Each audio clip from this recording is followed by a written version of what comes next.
Alors, là j'ai juste perdu mes feuilles. Zut, zut, zut. Attendez. Mes feuilles sont où? Attends, je vais juste le micro 2 secondes.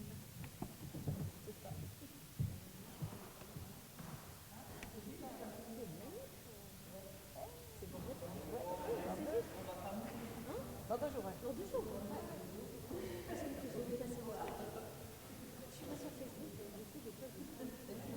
Rassemblement à 16h sur la plateforme Palais. Départ à 17h. D'accord. Avec un parcours jusqu'à la place de la.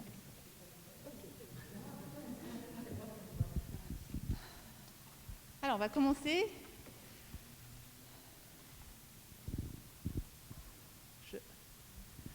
Tu me dis quand c'est bon? C'est bon. Ok.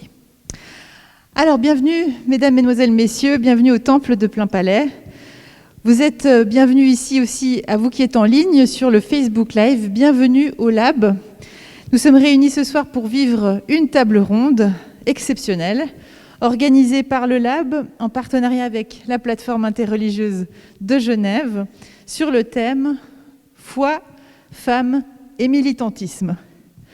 Alors, qu'est-ce que le Lab? Pour celles et ceux qui ne le savent pas, c'est une communauté pionnière de l'Église protestante de Genève qui est formée de jeunes chrétiennes et chrétiens inclusifs, féministes, engagés pour la préservation de la terre. Et je suis ici pasteur pour vous accueillir. Alors ce soir, c'était un événement que le Lab a eu le souhait d'organiser grâce à l'impulsion de Esther Oum, qui va intervenir ce soir ici, qui est notre féministe ambassadrice. C'est celle qui nous a engagés sur la grève des femmes en 2019. Sans elle, on ne serait peut-être pas là ce soir. Donc vraiment, merci beaucoup Esther. Et une fois de plus, elle a eu encore cette idée. Elle a dit, mais c'est les 50 ans du droit de vote des femmes en Suisse. Il faut absolument faire quelque chose. J'ai envie d'honorer une femme extraordinaire. C'est Gabrielle Nanchen. Et voilà, elle est là. Nous sommes très honorés de vous accueillir ici. Merci beaucoup. Et puis, Esther s'est dit, mais il faut peut-être lancer ce sujet d'honorer autour de Gabrielle finalement d'autres femmes qui, sur l'impulsion de toutes ces femmes pionnières dont nous sommes les héritières, nous puissions voir aussi comment se développe aujourd'hui cette thématique dont on a bien senti et dont on sent, et c'est pour ça qu'Esther avait aussi envie de le partager, qui est un sujet peut-être assez tabou. Finalement, est-ce que la spiritualité, est-ce qu'un engagement religieux ou spirituel est à la source aussi de nos engagements militants et politiques? Et c'est à cette question que nos invités vont tenter de répondre ce soir avec beaucoup d'audace, parce qu'il en faut, vu que le sujet est parfois difficile et particulièrement dans un milieu et un canton laïque. Donc je les remercie infiniment d'oser se dévoiler sur cette question ce soir. Et peut-être, je me suis dit, peut-être qu'en évoquant simplement une Simone Weil, une Etty Hillesum, une Sophie Scholl qu'on fête cette année, une Hélène Monastier, une Vandana Shiva, Huda Sha'arawi, Boshra Berhaj Hamida et tant d'autres, peut-être que vous ressentirez l'élan, l'ouverture, l'audace de ces femmes dont nous sommes les héritières et de toutes nos matriarches qui nous ont menés jusqu'ici et qui nous ont portés pour poursuivre encore la lutte. Et je remercie beaucoup Madame Dominique Hartmann, journaliste au Courrier, qui a accepté de faire la modération de cette soirée. Merci infiniment. Donc je vous laisse présenter nos invités. Merci beaucoup. Et très bonne soirée à toutes et tous.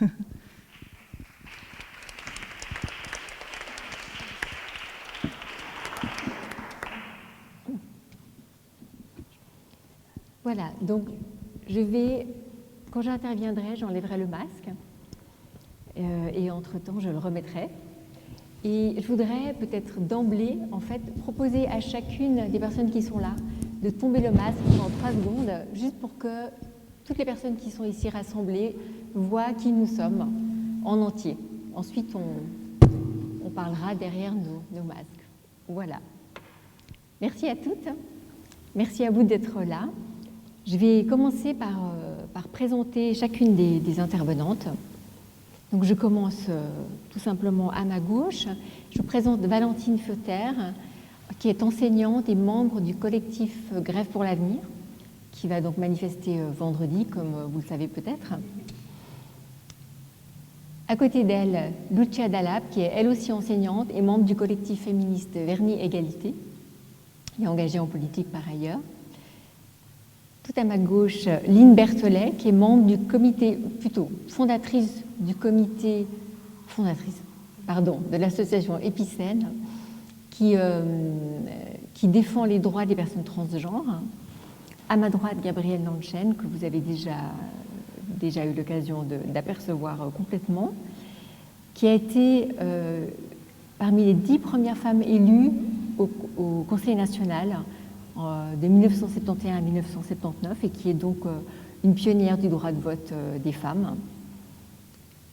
Puis vient Esther grâce à qui nous sommes ici, en effet, je le pense, qui est membre du comité du Lab aussi et membre du collectif de la grève féministe. À côté d'elle, Guylaine Anti, qui a exercé plusieurs responsabilités, notamment au sein de l'Église, et qui est actuellement maire de... Plus fort? D'accord. En fait, c'est là que ça se passe. Comment? Ah, voilà, il vient de tomber, donc je vais le prendre dans la main, ça va être plus simple.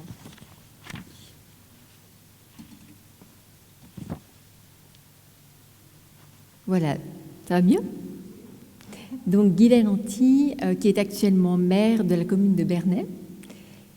Et enfin, Michèle Künzler, qui a elle aussi occupé des fonctions importantes en politique, a été conseillère d'État à Genève de 2009 à 2013. Voilà. Toutes les personnes réunies ici ont des parcours très riches qui sont marqués, en fait, c'est le point commun de toutes, par une recherche de davantage de justice sociale et de solidarité. Cette recherche est ancrée dans la foi ou la spiritualité à des degrés divers. Chaque expérience est particulière, dépend d'une époque, d'un canton, de réalités politiques, ecclésiales, spirituelles.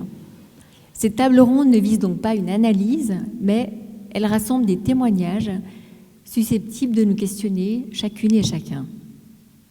Je propose donc que chacune s'exprime sur les questions qui vont l'inspirer, plus ou moins. Nous aurons ensuite un temps d'échange avec la salle, où vous pourrez poser toutes les questions que vous souhaitez. Nous aurons un micro qui viendra en renfort de toutes les personnes qui sont assises ici, et j'imagine aussi de la salle. Voilà. Vous l'avez peut-être vu passer, cet ouvrage. C'est un ouvrage qui s'appelle « Foi de militante », qui a été publié l'an dernier par les Cahiers d'histoire du mouvement ouvrier. Il a interrogé les motivations religieuses de la militance de gauche au XXe siècle. Et il a montré que la religion peut aussi bien contrarier l'engagement militant qu'être un vecteur de politisation. Il a montré aussi que cette politisation a parfois eu un coût personnel ou social important pour ces croyants et ces croyantes. Donc ma première question, ça va être tout simplement, mais ce n'est pas une petite question, comment est-ce que vous reliez votre foi et votre militantisme, ou votre spiritualité et votre militantisme? Est-ce que vous le reliez même? Peut-être que vous ne le reliez pas. Si vous le reliez, est-ce que la foi a été un ferment, une inspiration via, par exemple, des grandes figures de foi, via des convictions que vous avez puisées dans les textes? Est-ce que votre foi a eu un impact sur votre action, sur la façon d'agir? Est-ce qu'elle a eu un impact sur la qualité de votre engagement? Et quels sont peut-être les engagements chrétiens ou musulmans qui guident, qui vous inspirent en politique?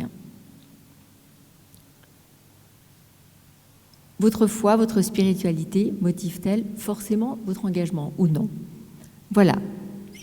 Qui veut prendre la parole?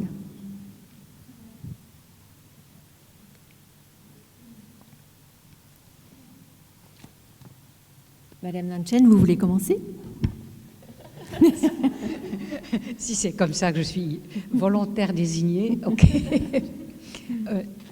Bonsoir, chers amis. D'abord, je vous dois des excuses parce que je ne porte pas le masque pour des raisons médicales. J'ai une allergie cutanée qui fait que, en cette saison de pollen, le masque, c'est un peu difficile à porter.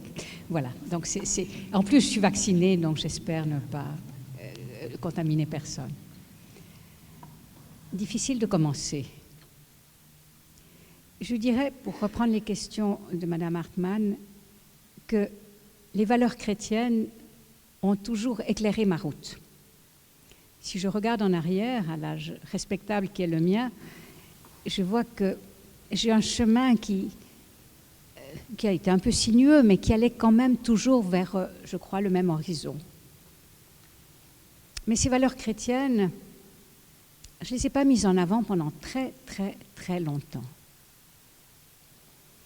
En fait, ce qui a orienté mes engagements politiques, au sens politicien du mot, et citoyen aujourd'hui, depuis toujours citoyen, et puis j'ai eu une brève carrière élective, ce qui a toujours orienté mes engagements, c'est une nature allergique. Voilà, je viens de vous en montrer un aspect. Je suis allergique aussi aux poils de chat, à l'ail, enfin je ne vous ferai pas toute la liste. Mais je suis allergique surtout à l'injustice. Et ceci depuis en tout cas 60 ans. L'injustice sociale, je ne tolère pas. Point. Donc la nécessité de m'engager. Alors ça a pris des formes différentes. Ma première prise de conscience, c'était d'abord de constater, étudiante, qu'il existait ce qu'on appelait l'apartheid et qui malheureusement existe toujours, peut-être plus en Afrique du Sud mais ailleurs. La notion d'apartheid, la notion que des personnes, juste parce qu'elles ont une autre couleur de peau, soient privées des droits des autres, ça me rendait malade. Donc ça m'a mis le cœur à gauche, ça m'a fait prendre conscience du fait que mon cœur était à gauche.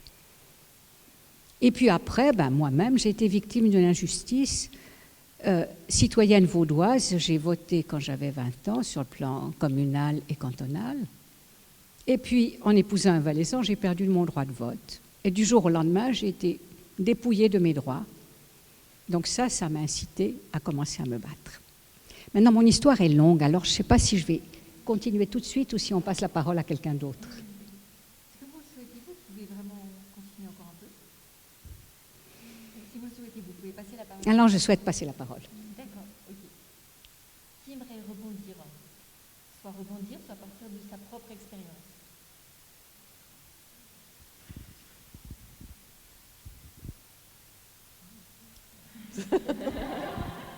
Donc visiblement, les Valaisannes, on est désignés volontaires à chaque fois. Donc c'est difficile de s'exprimer après Gabrielle Danchon, mais dans l'introduction du pasteur Carolina, par rapport à la grève des femmes, j'aurais juste envie de dire que c'est vrai qu'on a des femmes qui étaient avant nous, qui nous ont portées. Et moi, ce qui m'a portée à la grève des femmes, ce sont mes filles, enfin mes enfants. Et je trouve que voilà, cet engagement, il est enraciné dans une longue histoire et il se projette aussi dans quelque chose qui doit venir demain. Donc ça, c'était la première réflexion que j'avais envie d'apporter ce soir. Par rapport à la foi et le militantisme, c'est ce que je vous ai dit, Madame Hartmann, c'est que souvent on pose la question, mais comment c'est compatible? Et moi, j'ai envie de répondre exactement l'inverse, mais comment ce n'est pas compatible? Parce qu'au fond, c'est des valeurs qui nous animent et qui se traduisent dans des actions politiques, dans des actions au sein d'une paroisse, au sein d'un mouvement. Et en fait, ce qui nous guide, ce sont toujours les mêmes valeurs qui se traduisent différemment. Et pourquoi pour moi c'est si facile, entre guillemets, de relier les deux? C'est que, enfin facile et parfois aussi en tension, mais pourquoi c'est si facile? C'est parce qu'à la fois je me sens plus utile à l'intérieur d'une église. Donc je suis de confession catholique, donc à l'intérieur de l'église catholique, bien sûr ouverte aux autres et dans le dialogue, mais aussi à l'intérieur des institutions, que j'ai l'impression, un tout petit peu amener à évoluer avec cette notion aussi d'équilibre et de justice sociale, comme l'a dit Madame Lanchon, mais de justice tout court dans chacun des mouvements. Et puis, j'ai essayé de réfléchir en quoi c'était aussi, au-delà des valeurs, important pour moi, ce double engagement. C'était aussi cette façon d'être proche des gens, d'aimer les gens. Alors, je les aime dans ma pratique politique et je les aime dans ma pratique de foi. Et c'est dans cette rencontre-là que je trouve qu'on peut construire quelque chose et que ces valeurs ne sont pas antinomiques, en tout cas pas tout le temps. Et puis que ces tensions qui nous font des fois réagir sont nécessaires parce qu'elles sont vitales. S'il y a une autre Valaisanne. Non, je crois qu'on va revenir à Genève gentiment. Mais voilà. Alors moi, j'ai juste l'impression que je n'avais pas vraiment réfléchi à un lien entre ma quête de spiritualité et ma quête de justice sociale. Je n'avais pas vraiment pensé relier les choses. Je savais juste que je les portais, en fait. Par contre, je sais que j'ai juste réalisé à un moment donné que dans les milieux féministes ou des études genre, par exemple, parce que quand je prenais des cours en études genre, je voyais bien qu'il y avait cette suspicion par rapport à l'essentialisme ou à tout ce qui n'est pas dans la déconstruction, tout ce qui n'est pas dans cette approche pour questionner les rapports sociaux. Et je me rendais compte aussi que moi, au fond, bien sûr, je cherche à comprendre un peu la question des rapports sociaux, mais avant cette question-là, je cherchais tout simplement à comprendre qui je suis, ce que cette vie veut de moi, pourquoi je suis là.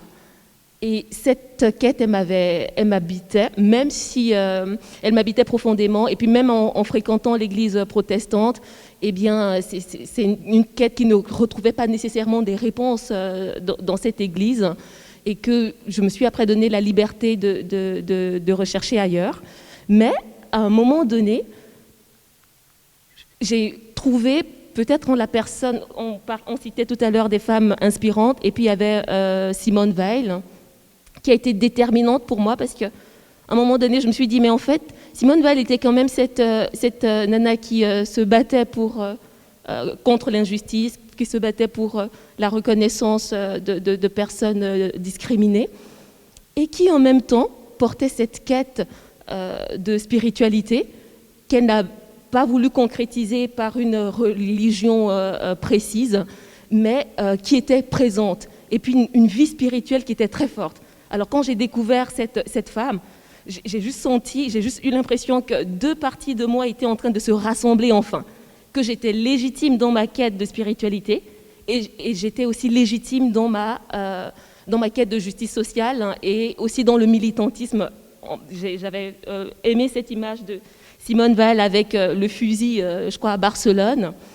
Et puis c'est vrai que c'est assez étonnant qu'une personne comme elle ait porté ce fusil-là, mais j'ai vu qu'elle était prête, en fait, à être dans la cohérence, hein, avec ce qu'elle pensait. Et je me suis dit, en fait, finalement, c'est ce qui compte.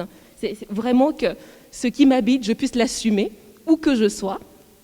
Et elle a vraiment été déterminante pour ça. Elle m'a vraiment aidé à me poser, à me situer. Ce qui m'a permis après de pouvoir dire que je portais une quête spirituelle, à parler aux gens de cette quête spirituelle. Là, je me rappelle d'ailleurs que j'avais invité des amis en études genre pour voir le film de Simone Veil, et puis pour dire que voilà, moi je me sentais comme elle. Et ça m'a fait énormément de bien. Après, l'église protestante, je vous disais tout à l'heure que voilà, il y a eu un moment où voilà, je ne m'identifiais plus beaucoup. Et je me suis retrouvée à revenir à cette église protestante grâce au Lab, hein, donc le Lab qui nous accueille aujourd'hui. Parce que juste à un moment donné, j'ai été invitée à la pendaison de crémaillère de ce Lab. Donc peut-être pour vous situer la chose, c'est l'église protestante qui a décidé comme ça à un moment donné de permettre aux jeunes de penser l'église à laquelle elle aimerait appartenir. Et donc à créer cet espace Lab laboratoire pour explorer cette question. Et puis ces personnes ont pensé pendant un an avec l'aide, l'accompagnement de deux pasteurs, donc l'une, c'était Caroline Acosta qui nous a accueillis là maintenant. Et donc à leur pendaison de crémaillère, j'ai entendu des groupes de travail géniaux. Je me disais sur l'œcuménisme ou la musique. Et puis je me disais, c'est génial ce qu'ils nous apportent là comme idée, et surtout l'antenne LGBT. Alors là, quand j'ai entendu qu'il y avait une antenne qui se créait, je me suis dit, mais en fait, oui, j'ai envie de continuer à être protestante. Je reviens, je vais être là, je vais participer à ce Lab, je vais être présente à ce qui se fait, simplement parce que je retrouvais du sens, en fait. Et c'est là que je réalisais que pour moi, si l'Église ne sert pas à ça, si l'Église ne sert pas à plus de justice, à plus d'amour, à se battre pour déjà incarner elle-même cet amour qu'elle prêche, si elle ne le fait pas, je ne vois pas à quoi elle sert. Et tout d'un coup, j'avais envie d'être protestante, c'est-à-dire de porter ces valeurs-là. Et plus tard, dans la grève féministe, en fait, je me suis retrouvée à m'identifier comme protestante, pas tellement parce que je voulais, mais parce qu'à un moment donné, on avait envie de faire du bruit le 14 juin 2019. On voulait faire du bruit dans la ville pour parler des injustices. Et puis là, je me suis retrouvée à remettre cette identité sur la table, mais peut-être que je vous en dirai plus tard. Oui, merci. Je vous propose de garder ça pour tout à l'heure. On va revenir là-dessus absolument. Est-ce que quelqu'un d'autre voudrait encore intervenir sur la question de savoir si la foi ou la spiritualité, effectivement, a un impact sur son militantisme ou non? Lucia? Michel?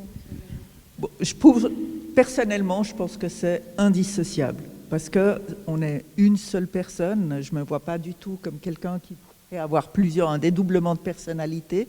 C'est une seule personne, donc c'est forcément la foi et les engagements politiques qui sont liés, parce que c'est voilà ce qui me passionne, ce qui m'intéresse, la flamme qui est allumée. Voilà, c'est ce qu'on a envie de faire et de transmettre. Je suis en parcours, pas si classique que ça, vu que en fait mes parents n'étaient pas très engagés. En fait, c'est vraiment en lisant l'Évangile quand j'avais 7 ou 8 ans que je me suis dit, ça me parle et je veux être chrétienne. Donc vraiment un engagement comme ça. Et ensuite, c'est aussi sur le respect de la création. Et ça, c'est un de mes engagements. Et vraiment se dire maintenant, il faut agir, à la fois pour la justice, mais aussi pour le respect de la création. Et je pense que on est tous de générations un peu différentes. Voilà, qu'est-ce qui était à ce moment-là aussi? On voyait les premiers éléments de la pollution, des choses comme ça. Donc là, c'était vraiment pour les enfants, comme pour les jeunes maintenant, c'est une autre étape qui est encore plus dramatique. À l'époque, on avait certains aspects qui étaient horribles, mais on se devait d'agir, et c'est forcément la foi est aussi un moteur pour agir. Et je pense que je l'ai fait au travers de ma carrière, mais comme Gabriel l'a dit tout à l'heure, en fait, surtout à Genève, on ne va jamais faire ou implicite, c'est toujours implicite, c'est pas explicite qu'on agit au nom de la foi, parce qu'on est dans une république laïque, ce qui est bien, mais c'est aussi des fois problématique.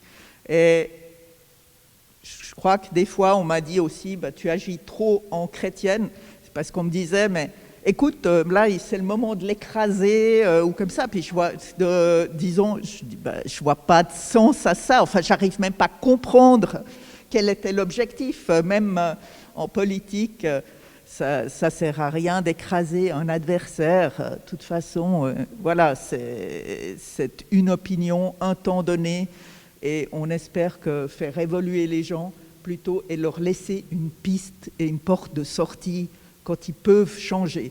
Parce que j'ai l'impression qu'actuellement, et ça c'est peut-être un des points cruciaux actuellement, c'est qu'on est tellement catégorique et catégorisé dans chaque domaine qu'on ne laisse plus la porte ouverte au cheminement, au fait que la personne pourrait changer d'opinion.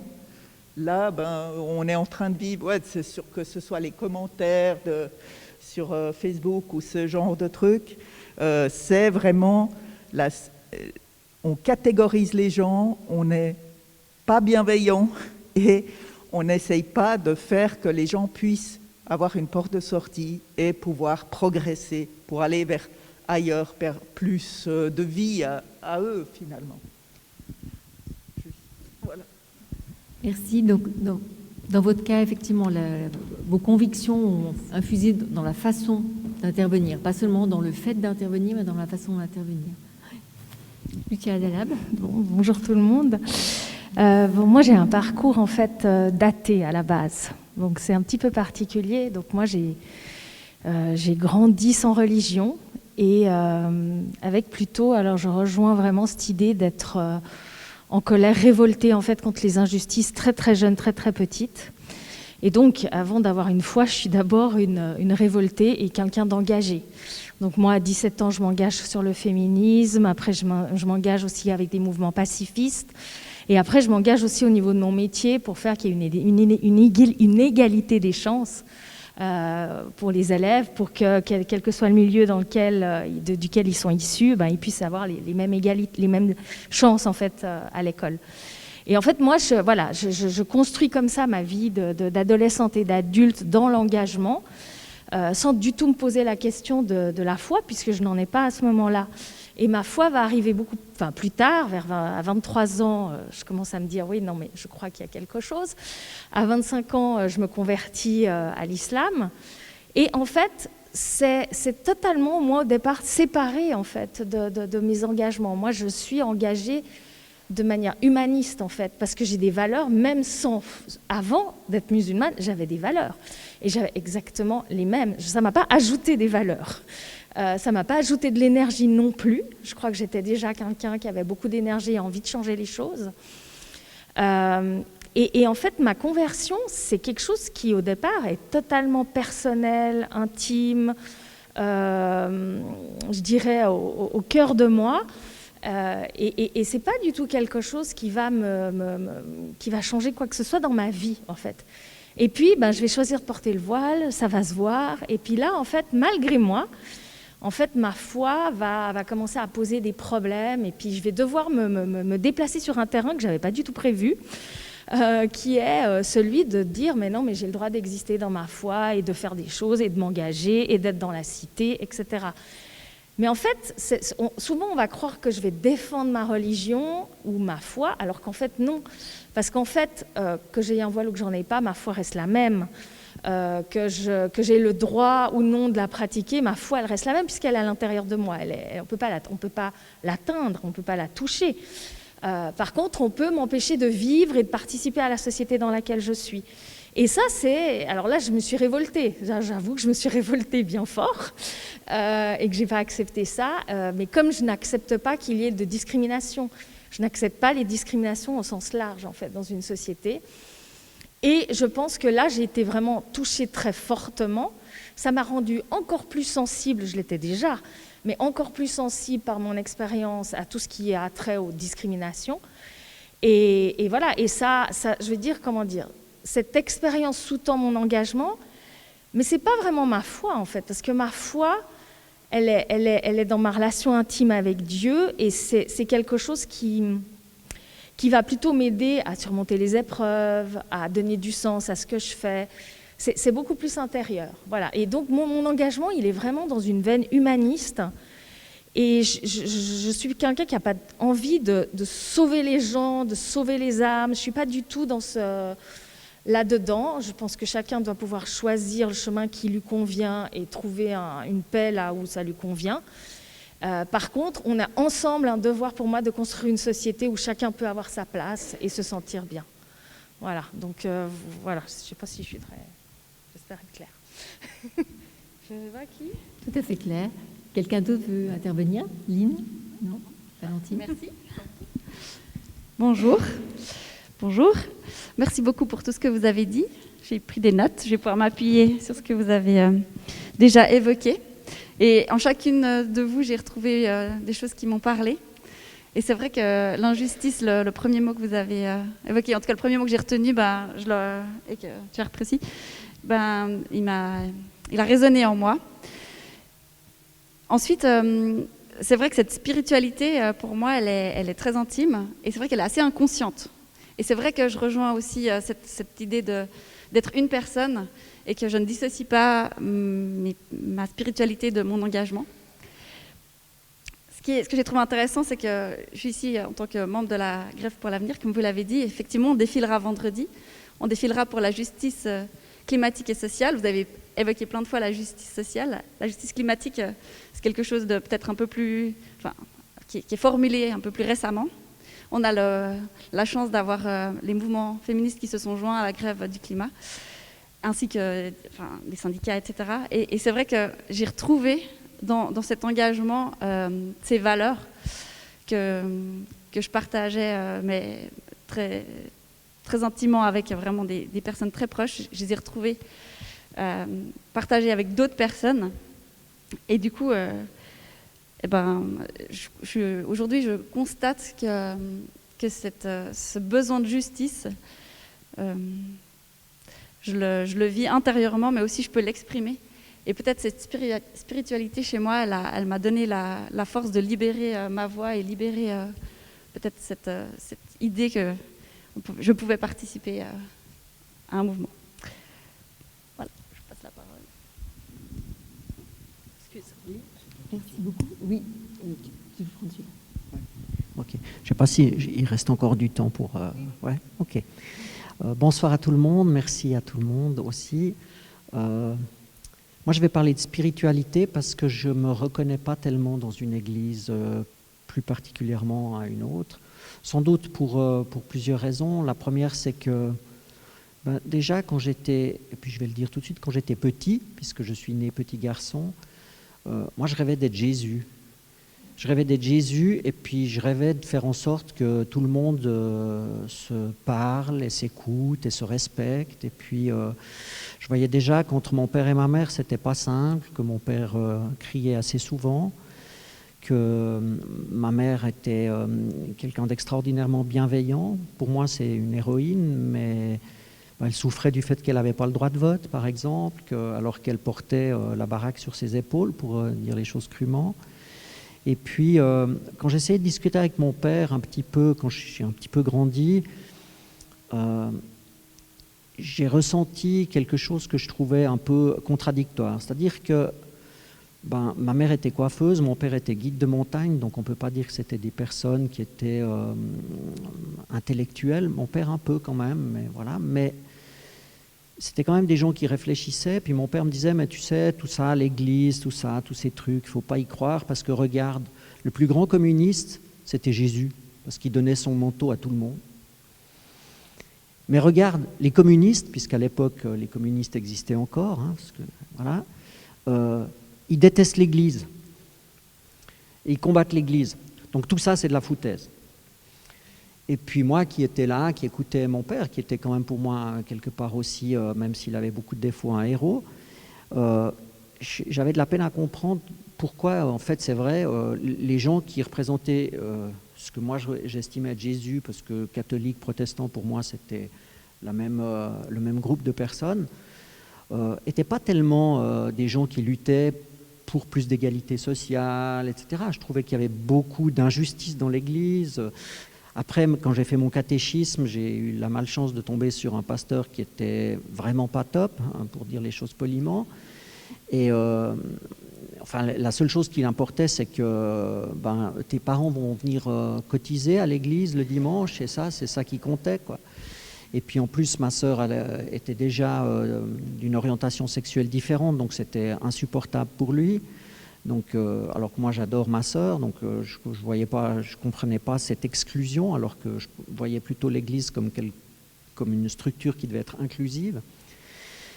Et puis voilà, donc j'ai fait mon petit rêve d'être plutôt quelqu'un d'inclusif avec les gens que je rencontrais. Après, j'étais après la puberté, très mal avec moi-même, puisque je me ressentais femme, mais j'avais ce corps d'homme qui ne me correspondait pas. Et puis, c'était pas auprès des religions qu'on pouvait trouver de l'écoute, au contraire.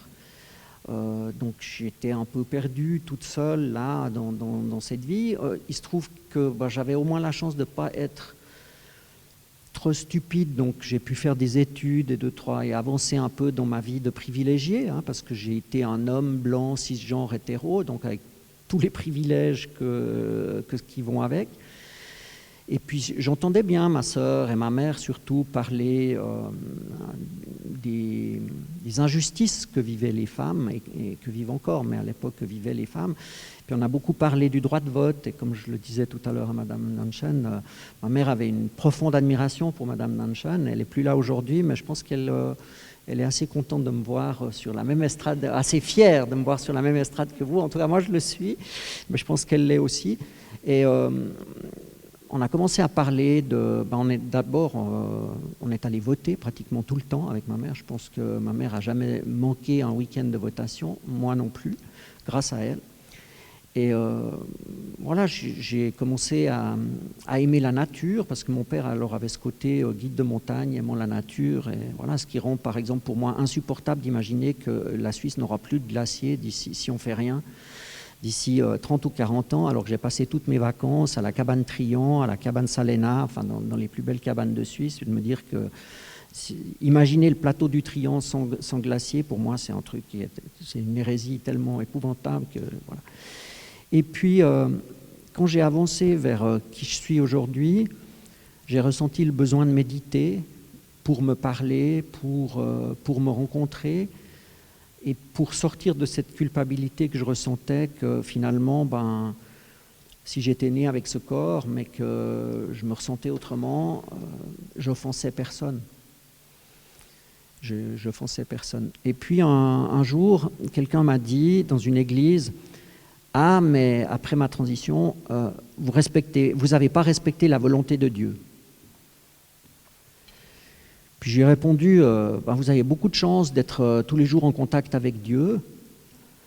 Ce n'est pas mon cas, mais j'aimerais savoir ce qui vous permet de dire ça, parce que moi, je pourrais imaginer que Dieu a voulu mettre ce chemin dans ma vie pour que j'en fasse quelque chose.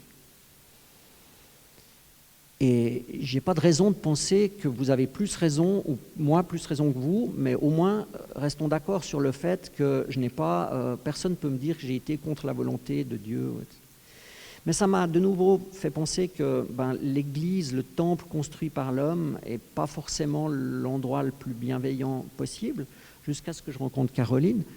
Et puis, par contre, je me suis rapproché de la méditation en pleine conscience. Et puis, j'ai rencontré une femme qui est chamane. Et ça m'a aussi rapproché de la nature. C'est-à-dire que, vous m'avez posé la question. Hein. Oui, ça m'arrive d'embrasser les arbres. Et je suis persuadé qu'ils ressentent des choses, quoi. Et pour moi, en fait, mon église, c'est l'univers.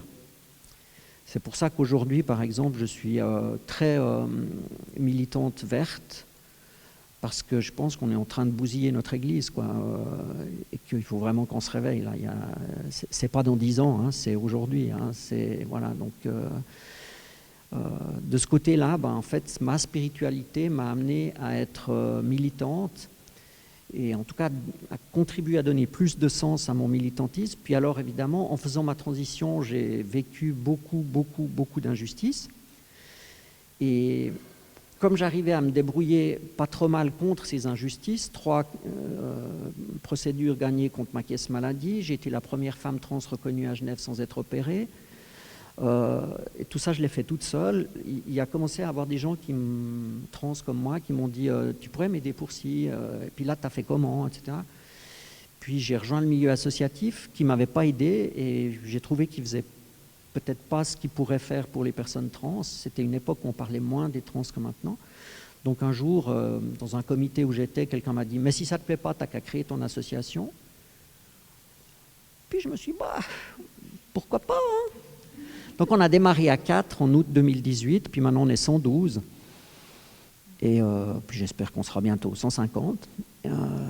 Et voilà, donc c'est ce côté militant, c'est aussi, alors comme le disait Madame, enfin comme on l'a toutes dit, je crois, c'est ce côté de l'injustice sociale qui est insupportable, quoi. Moi, j'ai une formation assez horrible. Hein. Vous pouvez me lancer des tomates, mais je les accepterai. J'ai fait HEC à Lausanne. Alors, mon père voulait que je fasse les PFL, donc j'ai d'abord fait 2 ans des PFL, puis après j'ai fait HEC à Lausanne. Donc, mon père m'a coupé les vivres, donc j'ai fait chauffeur de taxi la nuit pour payer mes études. Donc, qu'est-ce qu'on conduisait surtout la nuit à l'époque? C'était soit des clients qui allaient trouver des prostituées, soit des prostituées qu'on ramenait chez elles. J'ai trouvé ces femmes, la plupart du temps, tellement exceptionnelles, quoi, tellement incroyables de bienveillance avec moi, qui était mon petit chauffeur de taxi, là, dans mon taxi, celle qui donnait les meilleurs pourboires, celle qui était le plus respectueuse, et tout ça, que ça m'a fait réaliser qu'il y avait une société qui existait et qui était caché et que j'avais envie quelque part d'aider. Et puis voilà, après j'ai guidé des aveugles à ski, j'ai créé avec mon père une association pour les enfants de la vallée du Khumbu au Népal. Et puis j'ai toujours essayé de faire quelque chose pour les autres, mais c'est vrai que j'avais ce côté, même si j'essayais de pas trop l'avoir, mais je réalise aujourd'hui à quel point je l'avais quand même, ce côté homme blanc, cisgenre, hétéro, avec tous les privilèges qui vont avec. Et aujourd'hui, j'essaye de dire aux hommes blancs, hétéros, cisgenres, et j'ai été de votre côté. Et je vous garantis que même si vous croyez que vous êtes très bienveillant à l'égard des femmes et des minorités, etc., il y a encore beaucoup de chemin à faire. Ce qui ne veut pas dire qu'il faut les exclure, ça veut dire qu'il faut leur dire. Merci beaucoup, Eline. Je vous propose de passer à la deuxième question, parce que vous l'avez déjà en fait abordé, plusieurs d'entre vous l'ont déjà un petit peu abordé.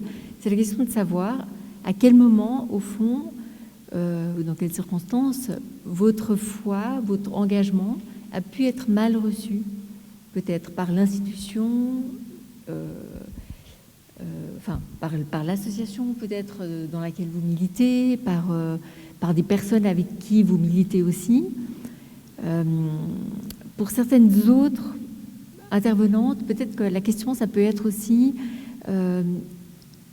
au fond, comment l'institution ecclésiale a pu accueillir votre engagement, parce que ça peut aussi être parfois très difficile. Je pense que c'est seulement la deuxième question, mais ce sera déjà la dernière avant qu'on passe le micro à la salle. Voilà, donc je vous invite à intervenir là-dessus. Esther, vous avez mentionné, en fait, déjà un petit peu, vous avez commencé à parler de ça, et j'aimerais bien vous donner la parole, parce qu'au fond, si on est ici ce soir, c'est en partie à cause de ce qui vous est arrivé au sein de la grève féministe.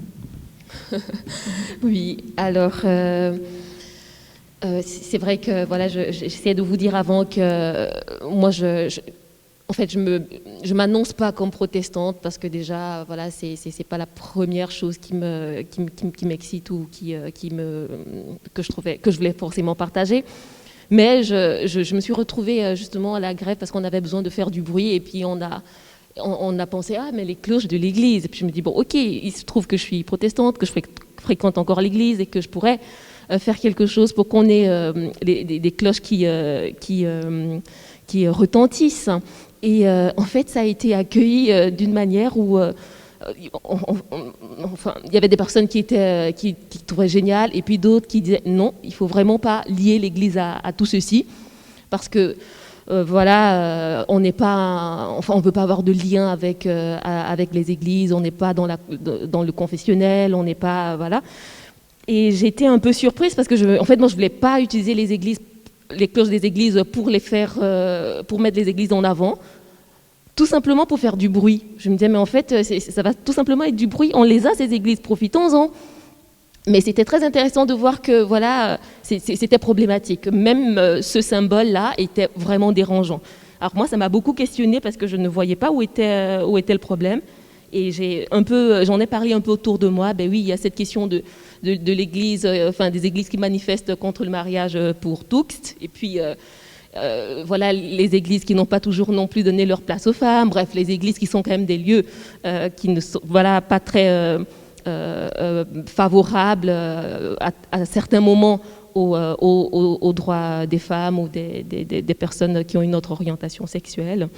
Et alors j'ai essayé de comprendre ça, mais moi ça n'entrait pas vraiment dans mon esprit. Après, il y a aussi eu un moment où comme on s'est mobilisé ici au Lab, eh bien, je voulais mettre en avant que voilà, les femmes en église, donc les femmes protestantes du Lab et puis aussi les catholiques, allaient aussi participer à la grève, qu'elles ont fait un cahier de revendications, qu'elles vont aussi manifester ce jour-là. Puis je voyais que c'était toujours accueilli avec une sorte de moue, une sorte de « n'en parlons pas » ou « ça ne nous intéresse pas » et tout. J'étais sidérée, ça me faisait vraiment mal, surtout à un moment où on se disait que peut-être que les femmes protestantes pourraient prendre la parole si le cortège passe je ne sais où,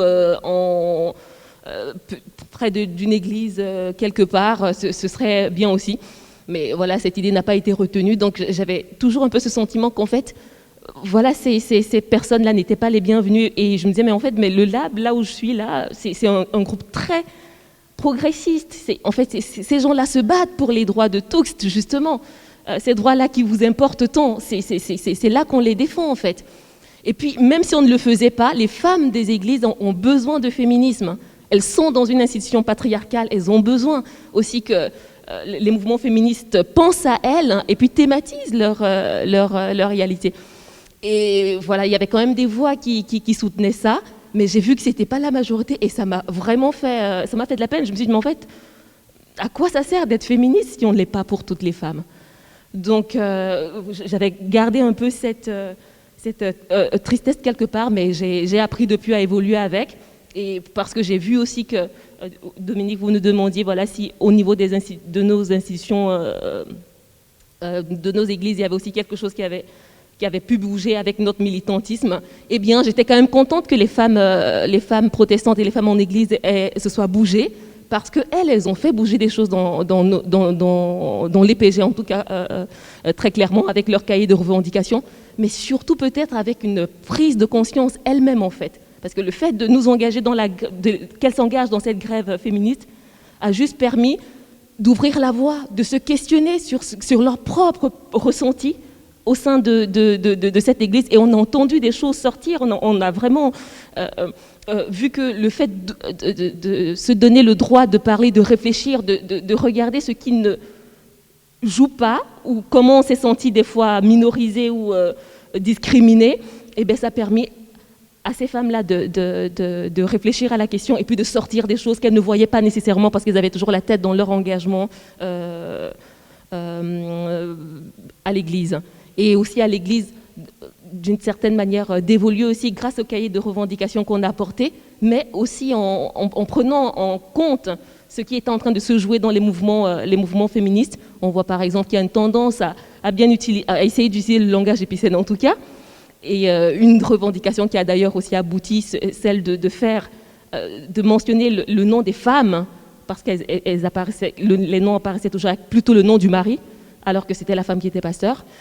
C'est quelque chose, par exemple, qui a abouti. Donc je dirais que l'Église, ce que j'ai ressenti là, jusqu'à présent, à l'EPG, c'est une attention, une écoute et la voix qui se libère, et ces questions-là qui deviennent intéressantes, qui viennent nous interroger dans nos pratiques, et dans la manière dont nous avions de nous comporter avant. Donc voilà, c'est peut-être positif pour l'Église du coup. Merci. Est-ce que l'une de vous veut réagir à ce que... Oui, Gabrielle Nonchen ? Merci. Pour moi, les relations entre l'engagement politique ou citoyen et l'Église, ces relations sont complexes. Quand j'ai commencé à faire de la politique, c'est-à-dire lorsque j'ai été élue au Conseil national,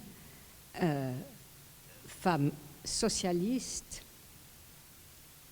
jeune et d'origine italienne, plus française, j'ai assisté à une sorte de collusion entre l'Église et le parti au pouvoir en Valais. Il faut savoir que dans les années 70, le parti conservateur catholique, comme il s'appelait encore, qui était le prédécesseur du PDC, régnait en maître absolu. Et l'Église catholique était comme cul et chemise, si vous permettez cette expression, qui ne sied pas très bien à une Église. L'Église catholique était comme cul et chemise avec le PDC, dont la grande majorité, le parti chrétien conservateur, dont la grande majorité était de droite et très très à droite. Donc moi, d'emblée, j'ai été considérée comme quelqu'un à abattre. Le rédacteur en chef et directeur du Nouvelliste, le seul quotidien francophone du Valais, déjà à l'époque, ce rédacteur, en plus d'être très à droite, était un soutien des cônes de l'église Saint-Pie-X, enfin vous savez la dissidence qu'il y a eu à un certain moment avec l'église de Rome. Donc il a tout fait pour que je n'existe pas, si bien que tout ce que je faisais au Conseil national n'était pas du tout relaté, c'est comme si j'étais inexistante. Seulement il s'est avéré qu'il y a eu la première votation sur la décriminalisation de l'avortement, la solution dite des délais, j'ai voté pour. Alors à ce moment-là, ça a été l'occasion pour le Nouvelliste de parler de moi. Et je suis devenue, aux yeux du Nouvelliste, aux yeux du parti au pouvoir et de beaucoup de Valaisans, je suis devenue une sorte de faiseuse d'ange. On disait l'avorteuse. Quand je me suis trouvée enceinte de mon 3e enfant, j'ai entendu dans un parking à la Migros, les 2 dames qui parlaient ne savaient pas que j'étais là. Elles disaient oui, et puis vous vous rendez compte que cette avorteuse, maintenant elle est enceinte. Et par la suite, enfin j'ai gardé cette image longtemps, des années après que j'ai arrêté la politique élective. Mais il se trouve qu'entre-temps, moi qui étais sortie de l'Église à un certain moment, l'Église catholique, j'y suis revenue. Et à ce moment-là, j'étais toujours de gauche et je voyais que être catholique, être pratiquante, c'était très mal vu dans les milieux de gauche. Dans les milieux intellectuels de gauche, ça ne se faisait pas, d'avoir la foi. Tout ça a duré jusqu'à ce que je rencontre des protestants engagés. Et c'était notamment dans le cadre de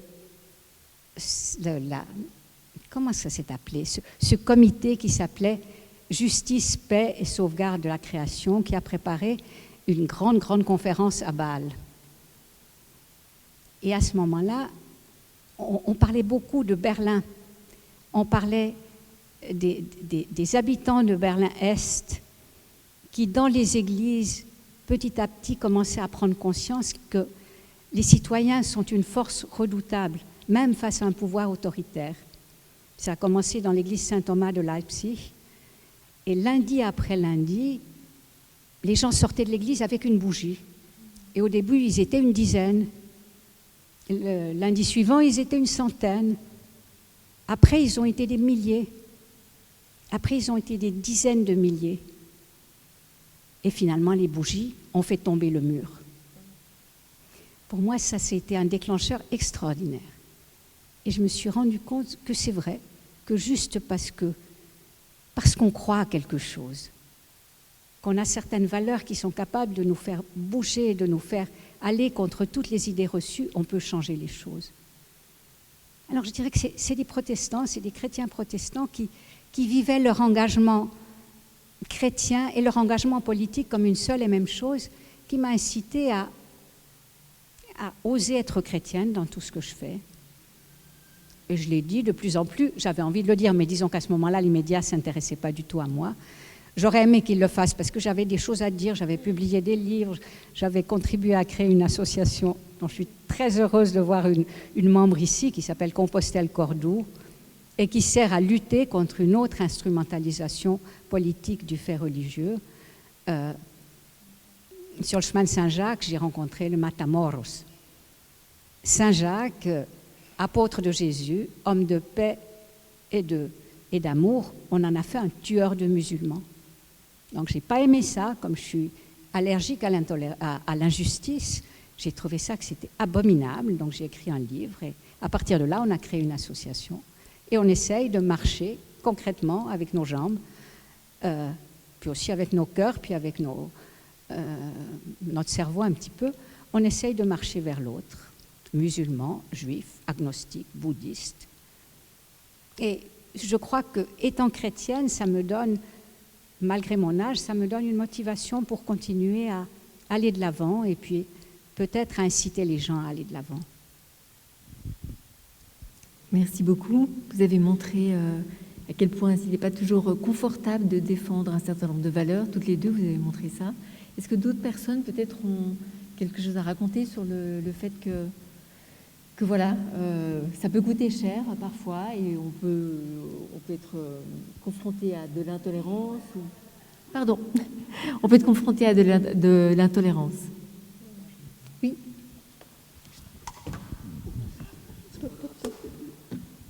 Merci.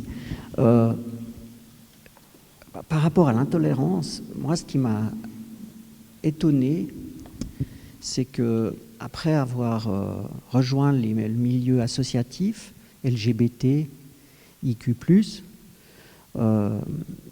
lors d'une discussion avec plusieurs autres associations dans le cadre d'une fédération, il y avait une candidature d'un d'une association, enfin d'un collectif religieux LGBT qui voulait rejoindre le combat. Et la discussion était assez passionnée parce qu'il y avait à un moment donné une large majorité qui se dessinait contre. Et moi, j'arrivais juste pas à comprendre, quoi. J'arrivais juste pas à comprendre. Et je sais pas si j'ai eu la chance de trouver les bons mots, ou enfin, je sais pas. Mais pour moi, si on se bat pour l'inclusion, on peut pas dire à des gens non, on vous veut pas. Ah oui, mais l'Église, c'est les thérapies de conversion. Mais l'Église, c'est ceci. Oui, non, mais ceux-là, c'est pas ceux-là. Ceux-là, ils souffrent de ça. Donc, il faut les accueillir, puis les aider à changer leur Église, ou à la faire évoluer. Je ne sais pas tout changer, mais à la faire évoluer. Et ça a été un moment assez difficile, finalement réussi, mais moi, ça m'a choqué, quoi. Ça m'a choqué parce que je trouve que enfin, les gens qui, dans l'Église, n'acceptent pas les personnes LGBT et les personnes trans en particulier, si nous, on se met dans une posture de ne pas aller vers eux pour essayer de parler, on n'est pas mieux qu'eux, quoi. Pour moi, ça veut dire que je suis pas mieux. Alors, je ne peux pas imaginer ça, quoi. Après, j'espère ne pas être trop naïve non plus. Je sais que ce n'est pas facile. Après, il y a toujours, vous le voyez dans les réseaux sociaux, il n'y a pas que de l'intelligence dans les réseaux sociaux, hein. Il faut quand même dire qu'il y a des gens qui, quand on voit les posts, on se dit, celle-là ou celui-là, c'est difficile. Mais je pense que ça vaut quand même la peine d'essayer d'inclure. Hein, et l'inclusion, ça va aussi à inclure des gens qui ont... Enfin, je pense qu'on peut être amis avec des gens qui n'ont pas le même ami avec nous, dans la mesure où il y a du respect. Et de ce côté-là, moi, je pense que, par exemple, c'est quelque chose que j'arrive pas à comprendre. C'est pour ça que je dis que mon Église, c'est l'univers. J'arrive pas à comprendre ces différences d'Église qui n'arrivent pas à se parler ou pour lesquelles la discussion est tellement difficile, quoi. J'entends alors qu'on parle d'amour, de respect du prochain. Pour moi, c'est quelque chose que est génial. Et après, je me dis, ça, c'est un problème de l'être humain. Tendance un petit peu à dire, on n'est que des femmes, hein, un peu du mal, qui veut son pouvoir. Donc, si j'inclus l'autre, peut-être qu'il va me piquer un peu de mon pouvoir, donc je vais perdre quelque chose. Non, tu vas gagner beaucoup. Mais je crois que... Voilà. Donc pour moi, j'ai été assez choqué du fait qu'on veuille rejeter l'Église dans les milieux LGBT, parce que l'Église avait rejeté et rejette encore parfois, hein, il faut le dire. Mais dans les milieux LGBT, beaucoup. Vous trouvez encore des gens qui rejettent, hein, l'Église. Merci beaucoup. Le temps passe un peu trop vite, donc je vais peut-être déjà donner la parole à la salle, en espérant qu'il y aura encore d'autres choses qui vont sortir, voilà, selon ce que vous avez envie de soulever. Est-ce que quelqu'un aurait une question à poser dans la salle ?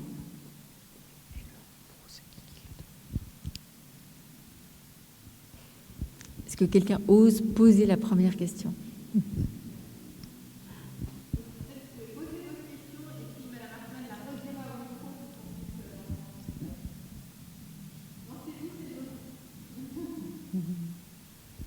La question peut s'adresser à toute personne qui est ici. Elle peut aussi, enfin voilà, ça peut être aussi un témoignage de votre part, si vous avez envie d'intervenir.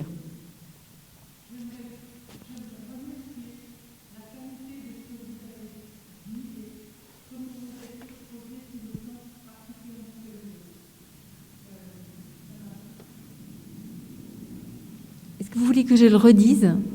Donc, Madame remercie en fait pour la qualité de tout ce qui a été dit et pour la façon de s'exposer qu'elle considère comme particulièrement féminine, ou vous l'avez dit un peu mieux que ça, mais désolée. Qui vous a beaucoup touché, en effet.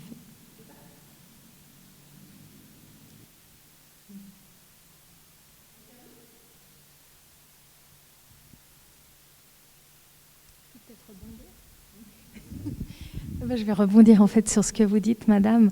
Moi, je fais partie d'une communauté qui a encore un certain bout de chemin à faire sur certaines questions, et entre autres sur la question de la visibilité des femmes. Et alors c'est vrai que pour moi, dans la communauté musulmane, le fait qu'à un moment donné, je sois beaucoup mise en avant et que je me mette aussi beaucoup en avant, puisque je fondais une association, après on a fondé un collectif d'associations, enfin bref. Ça a été quelque chose d'assez compliqué pour beaucoup de personnes et je me suis retrouvée souvent la seule femme en fait avec que des hommes parce que tous les chefs, enfin les directeurs d'associations ou je sais pas, les présidents d'associations, etc. C'était toujours que des hommes quoi. Et ça c'est vrai que c'était pas simple, et alors heureusement je me suis toujours sentie assez à l'aise dans les milieux masculins. Donc voilà, mais c'était quelque chose, tout d'un coup, dans la communauté musulmane, c'était pas encore vraiment très commun. Alors je suis contente de voir que les choses évoluent petit à petit, lentement, mais il y a encore beaucoup de chemin à faire, quoi. Donc voilà, c'est l'engagement en tout cas dans ma communauté, le fait que je m'engage et que je me mette comme ça en avant, ça a posé quand même pas mal de problèmes. Puis après j'ai pris des positions aussi qui étaient peut-être des positions pas très habituelle, puisque je me suis quand même engagée pour les droits LGBT, Q+, et voilà, et j'ai aussi des engagements politiques sur certaines choses qui sont peut-être pas toujours forcément faciles pour certaines personnes au niveau de la communauté musulmane. Donc voilà, ça peut créer des tensions. Après, je pense que c'est aussi, je vois une vraie évolution chez les jeunes générations. Il y a vraiment beaucoup d'évolution dans cette communauté. Il y a maintenant des musulmans qui sont nés ici, qui ont grandi ici, qui ont des formations. Il y en a beaucoup qui font des études genre, tout ça. Et je vois vraiment une évolution. Et je vois aussi une évolution au niveau des milieux féministes, par exemple, avec quand même le féminisme intersectionnel, qui enfin laisse une place justement à la minorité, aux minorités, aux femmes qui ont d'autres problématiques que simplement la problématique du genre. Et voilà, et ça je trouve que du coup on commence à arriver à des conjonctions de lutte que je trouve intéressantes, vraiment. Merci, une réaction? Oui. Je peux passer. Merci. J'avais juste envie de réagir avec deux mots par rapport aussi à la réception de ce qu'on est soit dans l'institution politique, soit dans l'institution religieuse, pour dire que je n'ai pas ressenti, moi, vraiment de rejet, mais des fois de l'incompréhension, souvent de la pudeur aussi, pour parler de sa foi. Enfin, je veux dire, et cette incompréhension dans le fait qu'aujourd'hui, dans une société laïque, il y a des gens qui se disent encore avec une foi et qui l'expriment. Et cette incompréhension-là, je l'ai ressentie une fois assez violemment, quand je disais assez fortement. Et cette fois-là, c'était une femme socialiste, militante, qui m'a ramassée, pour dire pas ça autrement, devant tout le monde, en m'interpellant en disant « Et toi, la grenouille de bénitier ?» Et au bout d'un moment, je lui ai dit « Mais en fait, tu mets quoi derrière ces mots ?» Et en fait, on a pu engager un dialogue et on a pu discuter. Et en fait, j'ai ressenti, c'était beaucoup plus de l'incompréhension du fait que je puisse dire que j'étais croyante et avec un engagement de gauche. Et puis pour le pendant, il y a l'incompréhension, puis de l'autre côté, il y a la bienveillance. Je reçois chaque fois, donc vous l'avez évoqué, Madame Hartmann, j'ai été 10 ans dans l'Église catholique comme employée, en recherche de fonds et puis en communication, et je reçois chaque année depuis aussi longtemps que cet engagement date, un mot à Noël de Monseigneur Farine, qui me remercie pour mon engagement, mais mon engagement dans la cité. Et je trouve que cette reconnaissance, on parlait des fois de l'incompréhension des hommes, mais parfois la bienveillance, elle vient de l'être humain. Et cette bienveillance pour mon engagement dans la cité, ça me dit à quel point c'est important et qu'il est en fait finalement plus liant que séparé.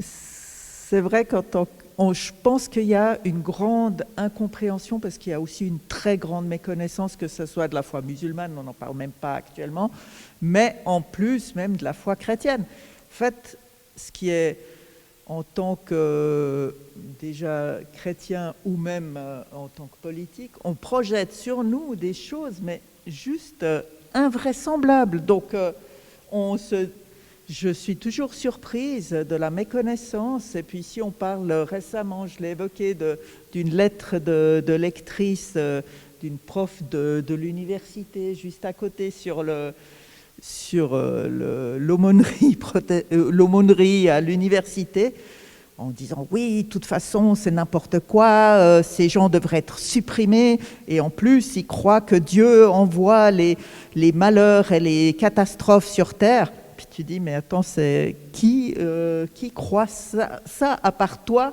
qui est en train d'imprimer sur les autres? Et je pense que là, on a aussi beaucoup de cheminement à faire pour faire connaître ce que c'est réellement la foi, mais aussi nous, de bien rediscuter, remettre en... Parce qu'on a tous, de temps en temps, des réactions qui sont des préjugés, des pré-réflexions. Et en fait, je pense que c'est très important. C'est aussi pour ça que j'ai fait de la théologie à l'époque, parce que j'aime aller au fond des choses, au fond des réflexions, pour savoir qu'est-ce qu'on croit, jusqu'où on doit aller, qu'est-ce qui est vraiment le fin fond de l'histoire ou le fin fond de la pensée, pour comprendre, et pas simplement avoir une sorte de prêt-à-porter chrétien stupide. Enfin, bon, voilà, même avec quand même, et je dois le dire, je suis toujours un peu brutale comme ça, mais j'aime bien aussi des fois se dire que il y a des choses que les gens avant nous ont crues, ou si on parle d'écologie, des choses que les gens ont fait, mais ils l'ont fait au mieux de leur connaissance à l'époque. Donc en fait, on ne doit pas non plus avoir un jugement générationnel à travers, en disant mais quel pauvre crétin qui croyait ça il y a 100 ans. Il y a 100 ans, peut-être que je l'aurais cru aussi. Mais en fait, vraiment se remettre en question chaque fois sur qu'est-ce que l'Évangile, quels seront les fondements qu'on porte. Et puis, en politique, c'est la même chose. C'est vrai qu'on discutait tout à l'heure. Lucia vit un moment difficile, mais on l'a toutes vécu à un moment donné avec les menaces de mort, les menaces. Je pense qu'il faut interroger cette société qui permet notamment que les femmes qui s'engagent, quel que soit leur engagement, soient systématiquement agressées, dénigrées et trouvées comme des idiotes. On disait, voilà, les menaces de mort. Bon, on se dit, ok, c'est... Probablement, ils ne vont pas passer à l'acte, mais quand même. Mais c'est chaque fois pour neutraliser, pour faire peur, pour dire que les femmes ne devraient pas s'engager. Et je crois que ça, c'est important. Et ces lieux comme ici sont importants pour dire, vous êtes légitime, vous avez le droit de vous engager, et il faut y aller. Et en fait, à chaque moment, on est en train d'éteindre, soit pseudo-bienveillant, en disant, mais c'est très bien, ne t'excite pas, reste à la maison, fais ça tranquillement, tu seras tout à fait mieux. Ou bien, si on se met en avant, des mesures beaucoup plus brutales. Madame Nanchen l'a vécu il y a quelques années, mais c'est pas si vieux quand j'étais au Conseil d'État. En fait, ce qui était fabuleux, vu de l'extérieur, parce que quand on est dedans, on se dit... c'est de voir qu'on peut être la meilleure députée, quelqu'un de respecté et tout. Dès que j'ai dit que j'allais m'inscrire pour être au Conseil d'État, j'étais une débile, c'était même marqué dans la tribune. On ne sait même pas si elle est alphabétisée. Et puis, oui, alors avec ses cheveux gris, elle ne va jamais passer, ses dents de travers, enfin, même dans des blogs de la tribune, c'est des trucs qu'ils ont publiés. Donc, c'est vraiment, à un moment donné, on devient la personne à abattre. Et parce qu'il ne faudrait pas s'approcher du pouvoir. Et je rappelle juste que, quand même, à Genève, je n'étais que la 5e élue, alors qu'on pouvait être élu depuis 1961. Donc il faut bien voir qu'il il y a tout un système, et une fois qu'on est, une fois qu'on est dedans, on voit comment le système est organisé pour broyer, pour écarter, pour mettre les gens de côté. Et ça, je pense qu'on peut le vivre, on peut voir ce qui se passe, et on le voit aussi avec d'autres minorités, parce qu'elles sont systématiquement écartées. Mais en fait, on a été aux avant-postes, et ensuite on peut regarder comment ça se passe, comment c'est organisé pour que vous n'y soyez pas. Et voilà, c'est vraiment peut-être un peu ces témoignages pour voir comment ça se passe. Je passe là. Je crois qu'il y avait une question. Oui, quelques questions. Voilà.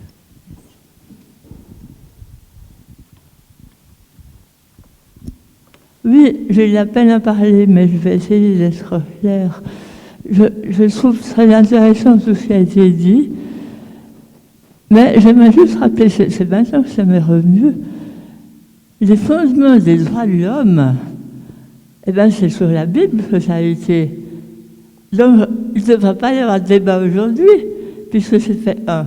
Et je crois que quand on voit les présidents des États-Unis mettre la main dessus, c'est une chose très concrète. Mais je crois effectivement, toutes les religions ont dévié du message fondateur du Christ, qui est simplement « aimez-vous les uns les autres ». Je crois que si on met ça en pratique, on va pas... c'est plus possible ce qui se passe maintenant. C'est tellement... c'est clair, mais je crois que là... Et moi, je me souviens justement, dans ces déviances de l'Église, un ami s'est juré, il était communiste, mais sa relation ne reprenait rien à ça. Et ma mère même, je ne comprenais pas pourquoi elle était contre la philosophie. Mais elle était persuadée que c'était non chrétien. Elle avait ses idées, on lui a dit que ce n'est pas sa faute. Et puis, elle a été extraordinaire parce que finalement, elle s'est un peu penchée à la question, puis elle m'a dit, mais c'est vachement intéressant, la philosophie. Alors, je crois qu'il faut qu'on réfléchisse dans le sens que les religions ont fait beaucoup de mal. L'Église catholique, la première, s'est excusée pour bien des choses. Je crois que dans les déviances, dans tout ce qui s'est passé dans les religions, le pouvoir a été pris par l'Église catholique, en particulier à Fribourg, partout. C'est vraiment quelque chose qu'il faut essayer d'éliminer de la tête des gens et voir comment les églises maintenant évoluent, voir les progrès extraordinaires dans l'Église protestante, dans l'Église catholique, chez les musulmans aussi, où il y a aussi ce message de paix et d'amour. Et c'est à nous à essayer de faire comprendre aux gens qui sont contre l'Église et qui sont vraiment malheureusement fixés sur ce qu'ils ont vécu et qui n'arrivent pas à avancer, de faire le pas, de voir que l'Église maintenant avance.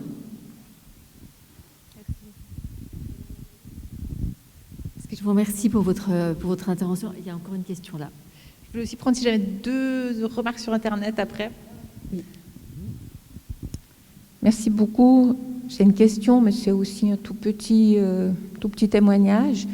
Je m'appelle Martine Sumiviret. Alors, en tant que féministe, je suis une ancienne. Je me suis battue pour 71 pour le droit de vote, en 81 pour la loi sur l'égalité, en 85 pour le nouveau droit matrimonial, et puis je peux faire la liste, et il y en a beaucoup. Aussi créer le bureau de l'égalité et des droits entre hommes et femmes du canton de Genève, le premier de la Suisse, et beaucoup participé dans pas mal d'associations, créer des associations, et après un engagement électif aussi en ville de Genève. Ce que je voulais témoigner, c'était que dans le mouvement féminin, j'ai fait les études genre, participer à la grève des femmes de 91, voilà, ça ne me rajeunit pas. Voilà. Ce dont je voulais témoigner, c'est que à l'intérieur du mouvement féministe, quand on était dans Women Only, on était très anti tout ce qui était Église, Dieu, etc. C'était quelque chose dont on n'osait pas parler dans les milieux de gauche, dans les milieux syndicalistes. Ça m'a parlé, ce que Gabrielle a dit. Mais en même temps, ce que j'observais, ce que je voyais, c'était que les femmes, puisque j'étais dans un mouvement surtout féministe, les femmes que je voyais s'engager vraiment concrètement sur le terrain, celles que je voyais se battre contre les injustices sociales, c'était celles qui étaient cohérentes avec elles-mêmes, où l'image qu'elles donnaient à l'extérieur et puis ce qu'elles avaient à l'intérieur, ça collait. Et puis elles s'engageaient, puis elles y allaient. Ces femmes-là, c'était souvent des femmes qui, peu ou prou, étaient engagées aussi dans leur confession. Voilà. Moi, j'arrive à la retraite, mais on m'a fait un beau cadeau. On m'a tiré à la courte paille à la plateforme interreligieuse pour présider cette plateforme. Et si j'en parle, c'est parce qu'il y a eu une question tout à l'heure pour que les différentes confessions, moi j'ai bien compris qu'on parlait du monde, mais enfin nous modestement on le fait au niveau de Genève, pour que les confessions qui sont présentes dans le canton de Genève puissent se parler, ce qu'elles font relativement bien, puissent discuter et puissent par rebondissement s'engager aussi dans la cité. Voilà, l'idée c'est vraiment ça, de pouvoir chercher un dialogue pour pouvoir vraiment s'ancrer réellement pour le bien, l'amour des habitants, des citoyens de ce canton. Voilà, je vous remercie. Merci pour votre témoignage, beaucoup. Je vais malheureusement clore déjà ici. J'invite en fait toutes les personnes à rester encore un peu, à échanger peut-être avec les personnes qui se sont exprimées. Et je vais donner la parole à Carolina Costa qui va clore vraiment ce moment. D'accord. Je voulais peut-être juste remercier juste Catherine Ulrich parce qu'elle était aussi de la grève des femmes en 2019 avec nous, et puis elle demandait des difficultés qui pouvaient être rencontrées par vos engagements citoyens ou politiques au cœur même de vos communautés, mais en fait ça, vous avez déjà un petit peu répondu aussi. J'aurais beaucoup de choses j'aurais bien voulu encore poser des questions. Mais bon, alors du coup on s'arrête. Ou bien je peux faire une petite dernière. Je pensais juste à Valentine, puisqu'elle est là aussi pour l'engagement pour la Terre. Et moi, j'ai assisté il y a l'année dernière, ou il y a 2 ans, Nicolas Hulot est venu ici et est venu parler à l'ONU. Et son thème, c'était quand même spiritualité et politique. Et comment, en fait, réinfluer les deux. Et lui, il disait, mais c'est vraiment le défi de ce siècle. Ça va être, au fond, de réconcilier ces deux pôles, parce que sur la question de la Terre, les spiritualités ont quelque chose à dire, parce que nous devons élever en fait notre débat. Et donc je me tourne juste vers Valentine. Est-ce que toi tu vois ça peut-être sur le terrain aussi de cet engagement-là particulier? Est-ce qu'il y a des dialogues qui se font? Comment vous peut-être justement vous dialoguez avec les différentes traditions spirituelles? Merci Carolina. C'est vrai que ce qu'on peut observer dans ce mouvement de grève pour l'avenir, par exemple, qui est un mouvement qui lutte pour la justice climatique et sociale, que la spiritualité, quand elle est en Amérique latine ou bien ailleurs, elle est tout à fait reconnue. Et c'est vrai que les défenseurs des droits humains, les défenseurs de l'environnement, ils ont une spiritualité vivante et que cette spiritualité-là, elle existe. Mais qu'ici, c'est vrai que par contre, elle n'existe pas. Probablement que c'est très regrettable parce qu'il y a une sorte de coupure avec notre état profond d'être humain, comme si on n'acceptait pas notre nature et que, par exemple, c'est vrai que la mort, elle est plus du tout présente dans notre société. Mon chemin à moi vers la spiritualité, c'est cette question-là de la mort, et c'est vrai que d'avoir fait ce chemin-là, ça m'a permis d'être réconciliée avec mon humanité et du coup ma condition de mortelle. Et Et par contre, c'est vrai qu'aujourd'hui, dans le milieu militant que je connais, que je côtoie, c'est vrai que la question de la spiritualité, elle est absente, voire même il y a une certaine méfiance, on en parlait un petit peu. Une certaine méfiance dans la mesure où, c'est vrai que vous l'avez dit aussi, madame, on peut reprocher historiquement, vraiment aussi, un impérialisme des religions quand il y a eu la colonisation, par exemple. Mais c'est aussi parce que c'est un petit peu associé, il me semble, à la question de l'individu et l'individu comme opposé à la lutte collective. Et que quand on dit qu'on a une vie spirituelle, peut-être qu'on peut nous reprocher d'être un petit peu trop dans l'intériorité, et puis du coup que ce serait comme une manière d'être trop isolé, et puis finalement de répondre aussi à peut-être ce projet capitaliste de ce projet de vie, et puis d'être soi-même une réussite. Ça, c'est vraiment dans les dérives un peu du développement personnel il y a beaucoup de critiques qui sont formulées à ce niveau-là. Et du coup, c'est vrai que tout l'enjeu, c'est de se relier à nous-mêmes, et puis pour nous relier aussi à notre environnement, parce qu'en tant qu'humain, on a l'impression qu'on est maintenant indépendant, qu'on n'a plus besoin de notre environnement. Et c'est vrai que cette tendance de recherche de spiritualité, je pense qu'elle est encore un peu diffuse, mais qu'elle va vraiment, comme le disait Nicolas Hulot, elle va permettre, favoriser cette réflexion et du coup cette prise de conscience, et ensuite cette action vers plus de protection de l'environnement, plus d'action voilà, positive pour permettre la vie spirituelle intérieure, mais la vie aussi matérielle comme elle existe. Voilà. Alors donc, il me revient de vous faire entrer librement, bien sûr, dans un petit temps spirituel, puisque nous sommes là pour ça, et de tenter une parole universelle dans laquelle on pourrait toutes et toutes se mettre d'accord.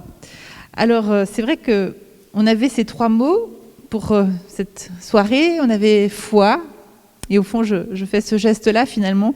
Foi, on a entendu univers, tu ne l'as pas dit, mais Allah, qui signifie simplement Dieu, hein, la source, voilà, c'est le souffle de vie, en fait, l'élan de vie que nous recevons. Et nous avons cette connexion-là qui, je dis, nous vient d'en haut, mais nous vient de partout, en fait. Hein, cet élan, ce souffle de vie est de partout. Et puis, on avait le mot femme. Donc, ce souffle de vie s'incarne. Il s'incarne, voilà, ici, nous avons des visages, des corps, et des incarnations finalement de ce souffle. Et donc c'est votre manifestation d'être aussi des femmes, c'est ça qu'on avait envie d'entendre aussi ce soir, cette incarnation-là. Et puis le mot militantisme. Et dans ce mot militantisme, eh bien, j'ai ce 3e geste qui est finalement d'offrir. Donc chercher au fond, recevoir, et puis offrir ce que nous sommes, ce que vous êtes, par la transmission de ces valeurs. Finalement, derrière ces mots valeurs, vie, bon, je pense qu'on sera toutes d'accord. C'est mon dada, c'est vrai. Ce n'est pas que le mien d'ailleurs, je l'ai reçu. C'est l'amour, tout simplement. Et c'est ce que vous avez dit, et ça, on le retrouve dans toutes nos traditions spirituelles. Toutes les traditions peuvent mener à cette source universelle de cet amour, qui est la substance même de l'univers. Alors, j'avais envie de simplement prendre ce moment de recueillement pour nous inviter à rendre grâce. Et puis je vais d'ailleurs inviter Laurent à venir s'installer au piano, puisque tu vas jouer. Et je te dirai peut-être à quel moment. Peut-être juste commencer par prendre un petit moment de silence. On pourrait fermer nos yeux.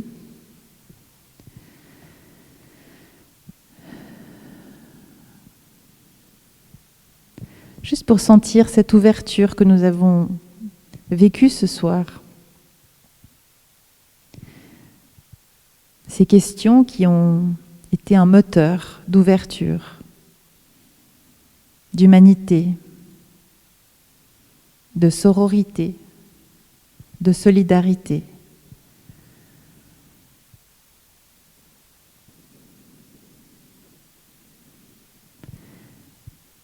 Et dans ce silence,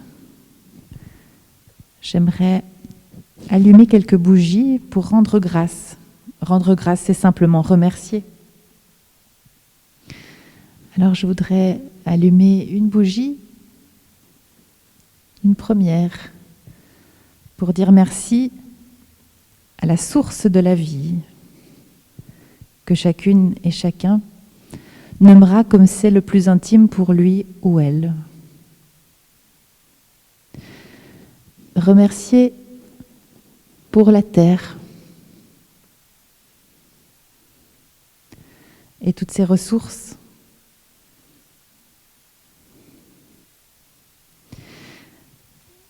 Une bougie pour remercier nos matriarches de toute notre histoire humaine, toutes ces femmes qui nous ont précédés dans leur combat, dans leur lutte pour exister, pour aimer, pour être libres, pour toutes ces héroïnes connues et inconnues d'hier, d'aujourd'hui et de demain.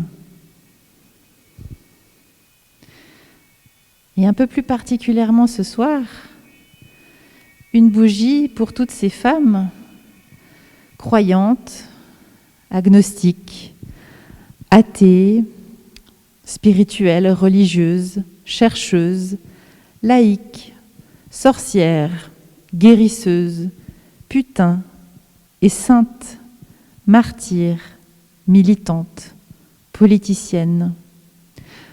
Toutes ces femmes qui se sont engagées pour l'égalité, la liberté, la solidarité, l'amour.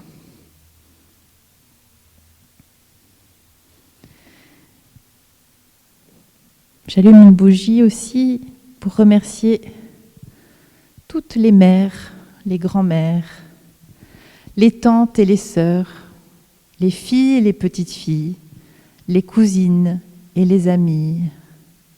Remercier pour cette sororité spirituelle et humaine.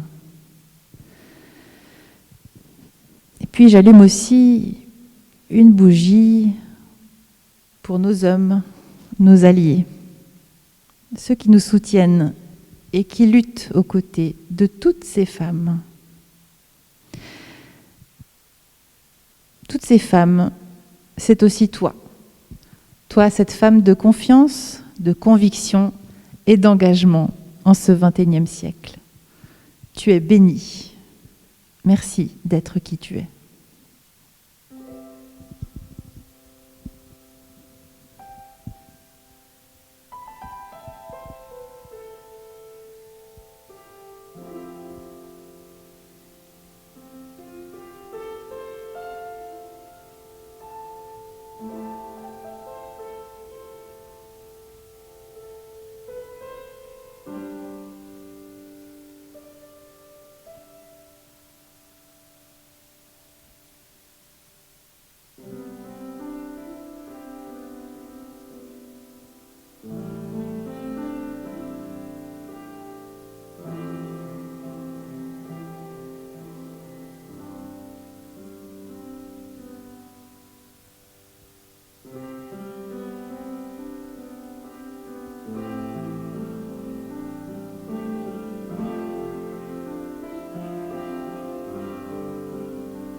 Merci beaucoup, Laurent, notre allié.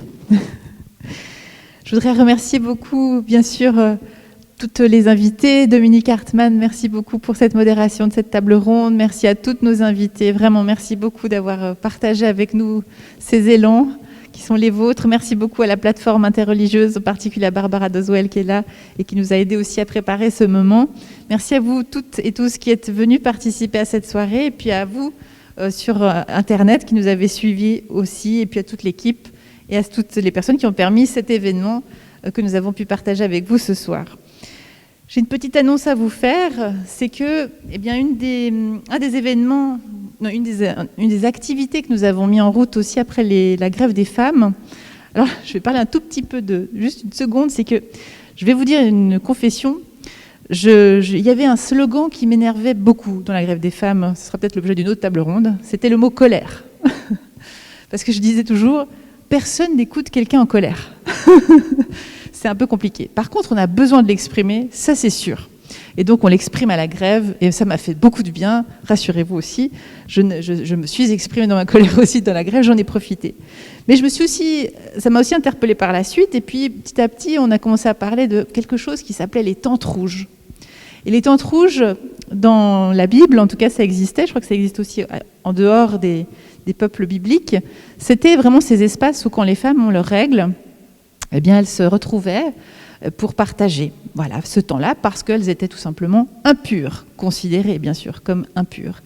Alors c'était quelque chose de forcé pour l'époque, puis nous on s'est dit, mais nous ne sommes pas les seuls, ça se fait par ailleurs dans le monde laïque aussi, organiser des tentes rouges pour partager, pour avoir des temps que nous choisissons de vivre ensemble, et ça nous permet, ce sont des cercles de parole, c'est intergénérationnel, c'est transinclusif, et c'est vraiment pour partager justement, soit sur des thèmes, soit sur ce que simplement nous vivons. Et je peux vous dire qu'on a commencé en septembre, et c'est d'une puissance dingue. Parce qu'en fait, qu'est-ce qui se passe?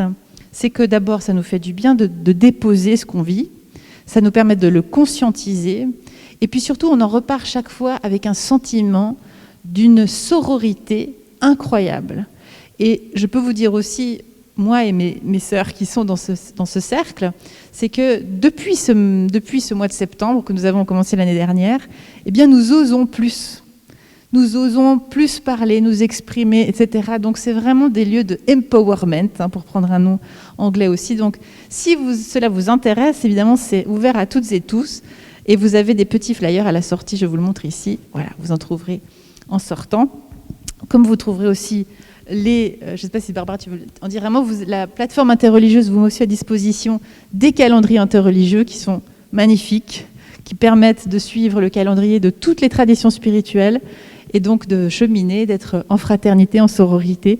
Donc vous en trouverez aussi, ainsi que des documents, des flyers, autres aussi sur les activités de la plateforme et du lab. Voilà, je crois que je suis au bout. Est-ce qu'il y avait quelque chose d'autre à ajouter? Je ne crois pas.